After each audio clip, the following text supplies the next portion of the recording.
The deep marketing psychology behind a sales funnel. Part 1. The purpose of this video is to share with you the deep marketing psychology behind a sales funnel. There are many elements to marketing that you must understand if you want to be successful in your business endeavors. Hello and thanks for checking out my video. In today's video I am going to be talking about the deep marketing psychology behind a sales funnel. Part 1. My name is Richard Murphy and I am from New Zealand, so for now just sit back, relax and enjoy the video.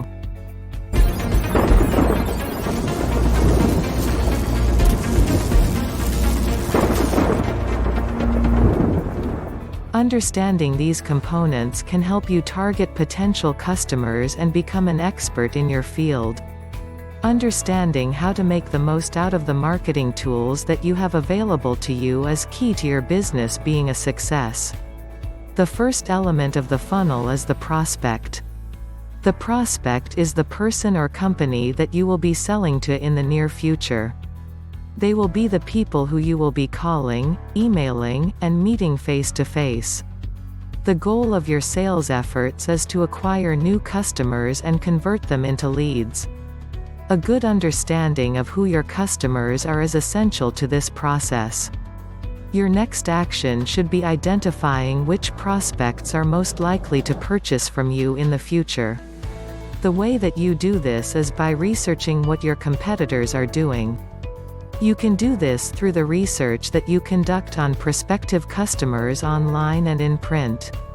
It is also important to build a database of prospects for future follow-up. When you have identified those prospects that you believe may be a good fit for your business, it is time to contact them. Your sales technique should always be about getting to know your prospects.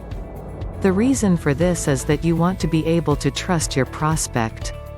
When you cannot trust your prospect, you will not be able to sell to them and generate a lead list.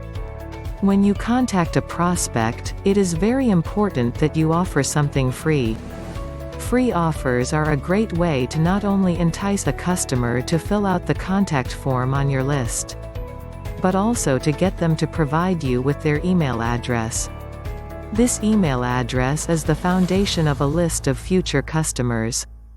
Without the customer's address, it will be very difficult to market to them. By offering a free product or service, you will give the customer a reason to buy from you. Once you have obtained an email address from the prospect, you need to then send out a few sales messages. These messages should be sent out often. Each prospect on your list should receive at least one message during their lifetime. The more you send out messages, the more chance that the person will give you their email address in exchange for something. If you do not hear back from a prospect after sending out 3 or 4 messages, you will need to change your tactics. You must also make sure that your emails are well crafted. The emails that you use for your funnel list should be targeted and informative. The subject line is very important because it can help you stand out from other marketers. If you cannot get your customer's attention within the first 5 seconds, then you will not get anyone to read your sales letter. The customer needs to feel interested before they will be convinced to opt into your list. The last part of the deep marketing psychology behind a sales funnel is to track your progress. If you are not getting any traffic, then you may need to make some changes to your site or your emails. The key is to constantly test new versions of your site and your emails. By consistently tweaking your tactics, you will soon find that you are receiving the traffic that you want. Thanks for watching my video about the deep marketing psychology behind a sales funnel. Part 1. If you got value from watching my video, hit the subscribe button below this video. Well, that's about all from me. This is Richard Murphy from New Zealand signing off until my next video.